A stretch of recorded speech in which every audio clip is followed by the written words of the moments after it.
It is fascinating when you think about a really common everyday situation. You can have two people sit down together and eat the exact same lunch. Maybe they both have a turkey sandwich, a handful of chips, an apple. Right, just a totally standard normal lunch. Exactly.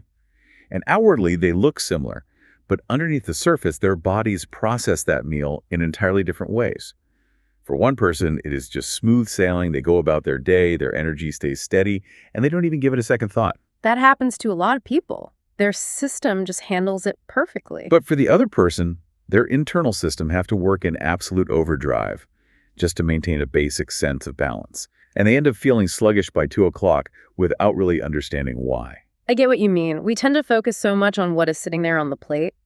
But the far more fascinating story is the mechanics of what happens after the food is actually swallowed. Welcome to TalkKast.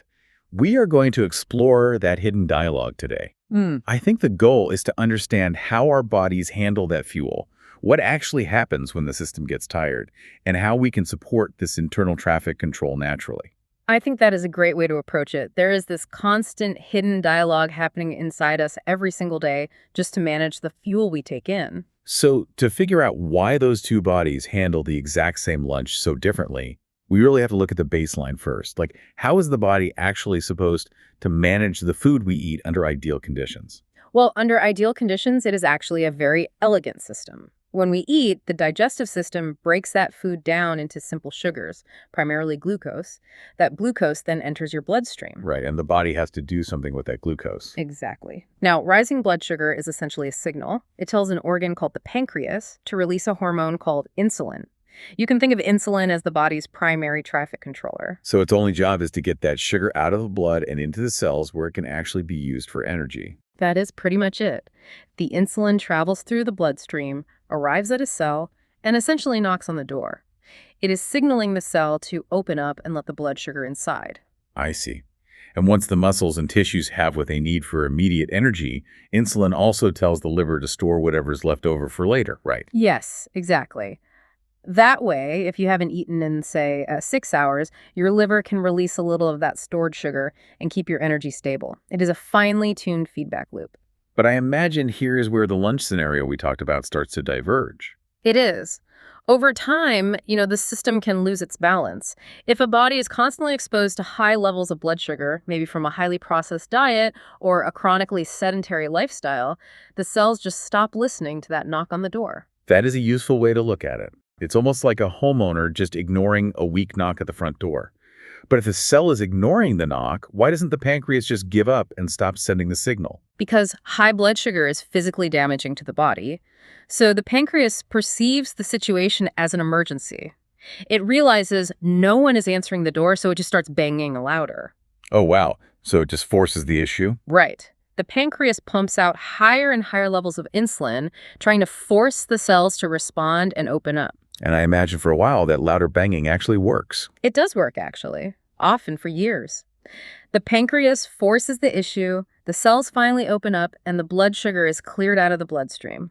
This dynamic is what we call insulin resistance. The cells are resisting the signal, but the pancreas is overworking to compensate. Exactly. And because of that compensation, a person's blood sugar levels might actually look perfectly normal on a standard yearly checkup.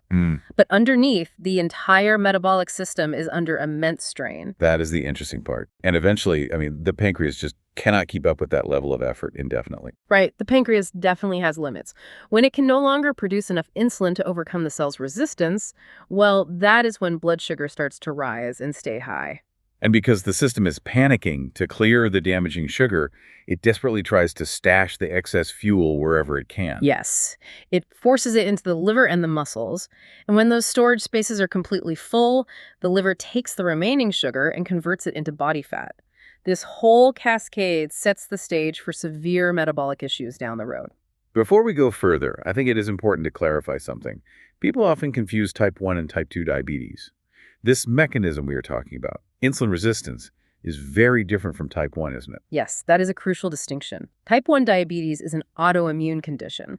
The body's immune system mistakenly attacks the insulin-producing cells in the pancreas. So in type 1, the body produces little to no insulin at all. Exactly.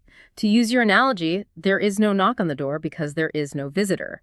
But with insulin resistance, which leads to type 2, The body is making plenty of insulin, sometimes far more than a healthy person. The issue is entirely that the cells are ignoring the signal. Right. That is the core of the problem. That makes sense.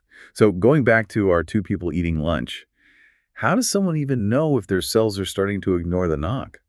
You can't just look at someone and know, right? It isn't strictly tied to their weight. Not at all. While carrying excess weight is a risk factor, there are plenty of people with a normal body weight who have severe insulin resistance. It is sometimes called being metabolically obese with normal weight. Wait, really? So you can look perfectly lean but have this entire system failing internally? Absolutely. The risk factors go much deeper into how the blood behaves. We look at high triglycerides, which are a type of fat circulating in the blood. We look at low HDL, which people know as the good cholesterol, and high LDL, the bad cholesterol. I see. So it is a much more complex internal picture. It is. A family history plays a significant role too, as does a lack of daily physical activity. So if the pancreas is burning out and the cell's front door is effectively locked, the sugar is just sitting in the blood. Is the body just out of options at that point, or is there an emergency override to clear the traffic? That is where it gets incredibly interesting. Biology actually offers us a brilliant workaround, and it all comes down to the body's biggest, most active metabolic tissue. Which is skeletal muscle, I assume. Exactly. Skeletal muscle is really the unsung hero of blood sugar control. In a healthy individual, skeletal muscle is responsible for somewhere between 70 to 90% of the glucose taken up from the blood after a meal. Wow, 70 to 90%. That is a massive glucose sink. It is the main stage for blood sugar control. So if someone is highly sedentary, let's say they sit at a computer for 8 hours, commute in a car, and then relax on the couch, that massive sink is essentially closed for business. That is exactly what happens. They eat the sandwich, the sugar enters the blood, but the primary storage facility just isn't accepting deliveries. The fuel backs up. But we talked about insulin being the knock on the front door. How does the muscle fit into that specific mechanism? Well, on a cellular level, insulin signals a specific transporter called GLUT4. Think of GLUT4 as the actual doorway that moves to the cell's surface to let the glucose inside. So normally, insulin controls those doors. Right, but muscle contraction has the ability to move GLUT4 to the surface through entirely different molecular pathways. Wait, really? So our muscles aren't just passive storage containers waiting for insulin to deliver fuel? No, not at all. That is the key point. Muscles are highly active participants in this process. When you physically contract a muscle, you are opening a back door for glucose that completely bypasses the insulin resistance problem. That explains a lot. Even if the cell is stubbornly ignoring insulin's knock at the front door, the physical act of muscle contraction opens the back doors and pulls the glucose out of the blood anyway. Exactly. You are forcing the doors open from the inside. I would love to understand how this actually happens on a microscopic level. Like when I go for a brisk walk or lift a heavy box, what is the mechanical trigger that forces that back door open in the moment? During a muscle contraction, the body releases specific signaling molecules. Two of the main ones are AMPK and calcium ions. Okay, let's break that down. What does AMPK do? You can think of AMPK as the cell's internal low-fuel warning light. When the muscle moves, it uses energy, the internal fuel level drops slightly, and AMPK turns on to signal that the cell needs more resources. That makes perfect sense. And what about the calcium? Well, when your nervous system tells your muscle to move, it sends an impulse that releases a flood of calcium ions inside the cell. The calcium basically acts as the physical spark. So between the low fuel warning from AMPK and the physical trigger of the calcium ions, the cell has to act immediately. Right. It triggers the existing GLUT4 transporters, those doorways we talked about, and forces them to the surface of the cell to pull in glucose. So just the mechanical act of moving the muscle fiber floods the area with these emergency responders, and that forces the doors open. Yes. And this acute effect is really powerful. It doesn't just switch off the second you stop walking. Really? How long does it last? This heightened responsiveness can actually keep lowering your blood glucose and improving your insulin sensitivity for up to 24 hours after the movement is over. That is fascinating. That explains why a simple walk right after a heavy meal can make such a difference in how you feel later in the afternoon. Exactly. It clears the immediate traffic jam. But that is just the short-term response. If someone starts a consistent routine, say they exercise a few times a week for months, how does the underlying machinery change? This is where we get into epigenetics, which is essentially how our behaviors change the way our genetic code is read. Exercise doesn't just move the existing transporters around, it actively builds new ones. Tell me more about that. How does movement communicate with our DNA? When you exercise consistently, you trigger a chain reaction in your DNA. Those kinases we mentioned, like AMPK, along with CAMKI, actually interact with the genetic code. That sounds pretty complex. It is on a molecular level. They trigger what is called the HDAC45-MeF2 axis in the DNA. Okay, you lost me a little bit there. What does that actually mean for the muscle? I know, it sounds like alphabet soup. Basically, it causes histone hyperacetylation. Normally, your DNA is tightly spooled up and packed away, almost like blueprints stored in a locked filing cabinet. Right. Consistent exercise causes a chemical reaction that essentially unspools the DNA just enough to read specific sections. Specifically, it unpacks the genetic code for building more GLUT4 transporters. Oh, I get what you mean. So by reading that blueprint more often, the body literally manufactures more doorways. That is exactly it. It increases the transcription of those specific genes. That is a useful way to look at it. So one single workout is like manually directing traffic today to clear a temporary jam. But consistent long-term training is like building entirely new toll booths. I love that analogy. Yes. You are creating a permanent infrastructure, more GLUT4 transporters, so that the daily traffic is permanently easier to manage. That is a highly accurate way to visualize it. You are permanently increasing your baseline capacity to handle fuel. And this brings up a very practical consideration. How do we actually build these metabolic toll booths? What kind of physical routine sends the strongest signals to the body? Well, people often treat cardio and strength training like completely different philosophies, almost like opposing teams. But they actually have a strong synergy when it comes to insulin sensitivity. That makes sense. They solve the blood sugar problem from two different angles, don't they? They absolutely do. Aerobic exercise like jogging, cycling, or brisk walking is fantastic for improving throughput. It makes the existing biological system highly efficient at clearing glucose. And what about strength training? Resistance training, whether that is lifting weights, using heavy resistance bands, or challenging bodyweight exercises, actually builds and preserves the muscle tissue itself. It increases the physical size of the glucose sink. So cardio helps you use the fuel efficiently, and resistance training gives you a larger engine to put the fuel into. Exactly. Which is why health guidelines generally recommend a combination of both. What are the typical targets for that? A good target is about 150 minutes of moderate aerobic activity or 75 minutes of vigorous activity every week. But the crucial part that often gets left out is pairing that with at least 2 days of muscle strengthening activities. I feel like those 2 days of strength training are often the missing piece for a lot of people. They really are. I mean, someone might walk their dog every single day, which is excellent for their heart. But if they aren't challenging the muscle under a load, they might not be forcing the body to adapt and build those new GLUT4 transporters. That is a very good point. Walking maintains the system, but resistance actually forces it to upgrade. But there's another factor we have to consider, isn't there? One that can actively sabotage this entire system, even if a person is exercising regularly. You are talking about sleep. Right. We know inactivity harms insulin sensitivity, but poor sleep is just as destructive, if not more so. That is a connection I think a lot of us miss. We really do. We tend to think of sleep passively, just as time for the brain to power down. But metabolically, sleep is a highly active, critical period. How bad is the effect of missing sleep, really?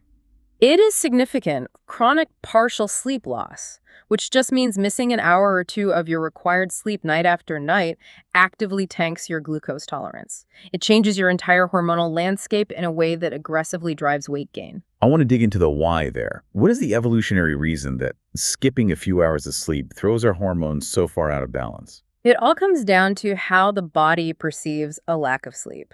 Evolutionarily speaking, if you were awake in the middle of the night, it wasn't because you were watching television. Right, you were probably in trouble. Exactly. It was usually because you were in danger or there was a lack of resources and you had to forage. The body perceives sleep deprivation as a state of emergency. And how does that affect our internal traffic control? Because of that perceived emergency, it alters 3 main hormones: cortisol, ghrelin, and leptin. Cortisol is the stress hormone, right? Right. When you are sleep deprived, your evening cortisol levels stay artificially high.